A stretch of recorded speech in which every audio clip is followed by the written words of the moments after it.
Football is back for another week. Time to put on the cleats, boys. Hello, YouTube divers. This is Water Dive 122, and today I want to welcome you all to Week 3 NFL predictions for 2020. Lots of great games last week, as you probably would have seen in the comments in my last predictions video. I finished Week 2 13-3 overall on the weekly predictions. I only got the Panthers game, I don't remember exactly, but I know I got the Panthers game wrong last week. But, yeah, so I hope this is going to be a really exciting week. I am now 22-10 overall. Yay! These past 2 weeks. So, without further ado, let's jump right into these predictions. I've got a list right here. Last week I did not have a list. Well, I did, but I forgot to bring it down here. But anyways, so not important right now. So let's get right into it. So I'm gonna talk about the Thursday night game too, because my God, that was just, oh my word. Just an FYI, I did not watch the Thursday night football game last night. Part of that reason was because it was just, so late and, all that jazz. Not going to get into too much detail into that, but yeah. So it was between the Miami Dolphins and the Jacksonville Jaguars, the two worst teams in the NFL, and the two worst teams in Florida, for that matter. Because the Jaguars had been so competitive these first 2 weeks, they beat the Colts in Week 1, and they barely lost to the Titans last week. The Dolphins were 0-2. They got manhandled by the Patriots. They gave up over 400 yards and 4 touchdowns last week to Josh Allen and the Buffalo Bills. I was expecting the Jaguars to win and, show everybody, hey, we're the real deal. But no, the Dolphins absolutely manhandled the Jaguars by a final score of 31-13. I will post that score in the description below. I know I forgot to post last Thursday's score in my last video description. Sorry about that. So with that being said, let's get right into the Sunday predictions. 49ers and the Giants. The 49ers are so banged up right now. Losing Nick Bosa to the season will hurt immensely. I don't know if Jimmy Garoppolo or Raheem Mostert are going to play this week against the Giants. But the Giants also have a crucial part of their team that's gone to, and that's running back Saquon Barkley.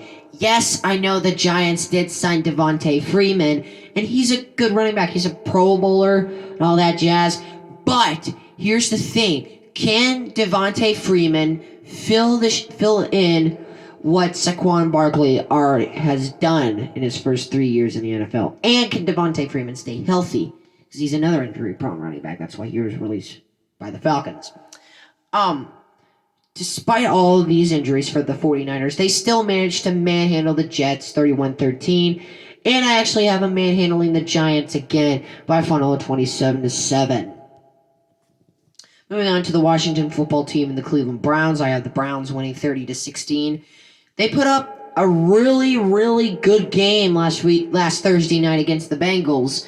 And, well, not just because they were the Bengals they were going up against, but this time, their offensive line is up for the test because Washington's defensive line is absolutely scary.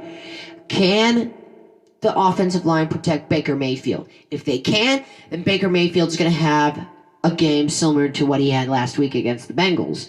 So yeah, I have the Browns winning 30-16, best case scenario. Moving on to speaking of the Bengals, let's move on to the Bengals-Eagles game. 2 0-2 teams. Carson Wentz has just absolutely played downright horrible.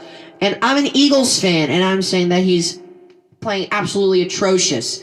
Part of that reason is because they have lost a lot of members on that offensive line. Usually that offensive line is really good. But because of all of these injuries and all these young rookies having to fill in for those veterans, it's just becoming a bad game. Wentz has thrown 2 interceptions in each of the last 2 games. And honestly, he threw 7 last year against 27 touchdowns. I don't think he's going to repeat that season. But I do have the Eagles winning here, even though they got manhandled by the Rams last week and they got embarrassed by Washington in week 1. I have the Eagles winning by 5, 27-22, and plus all the injuries that the Bengals have are all on their defense. That includes Geno Atkins and Carlos Dunlap and rookie 3rd-round draft selection Logan Wilson. Moving on to the Raiders and Patriots. The Raiders actually got a game right for them for once. I knew they were going to beat the Saints, but not by 10 points. Nobody saw that coming. Derek Carr had a heck of a game against the Saints. I had the Raiders winning 30-24 over the Patriots, even though the Patriots did a pretty darn good job against the Seahawks last week. Here's some quick scores. I have the Bears beating the Falcons 20-6 because I no longer trust the Falcons. I had the Bills upsetting the Rams 27-19. I had the Steelers running all over the Texans 35-13. And I have the Titans beating the Vikings 24-10. And I also had the Panthers beating the Chargers 21-17. I have my first ever shutout here. I have the Colts shutting out the Jets 34-0. I think that should be an easy game for them. Seahawks beating the Cowboys 35-28. First time I've picked against the Cowboys this year. The Cardinals crushing the Lions 44-21. The Buccaneers beating the Broncos 33-24. And the Packers beating the Saints 38-28. And then on the Monday night game between the Ravens and Chiefs, I have the Ravens winning in overtime 51-45. Yeah, that game should be fun. Those are my NFL predictions. I'll release the scores down in the description below in case if I went a little bit too fast. And now I'm pretty sure, here's the question that everybody is asking me. Water Dive, why in the world are you doing these predictions so early? You usually do them like a couple of hours before kickoff or the day before kickoff or something like that. Well, I know that, and the reason why I'm doing this a little bit early is because I'm going on vacation on Sunday, and I will not be here for that moment. And I'm pretty sure a lot of you are going to be asking me, Water Dive, why in the world don't you just do it on Saturday? Well, that's because I'm worried that we're going to be so busy packing on Saturday that I won't have time to film and talk with you guys. Also, an update on the music studio tour. That'll be up and coming very soon.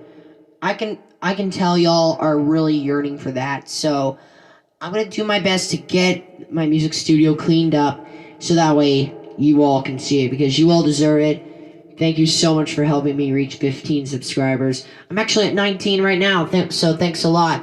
Bonus video will be coming very soon. With that being said, thank you guys so much for watching. This is Water Dive 122 signing out. Ready to dive into more fun on YouTube. Thanks for watching.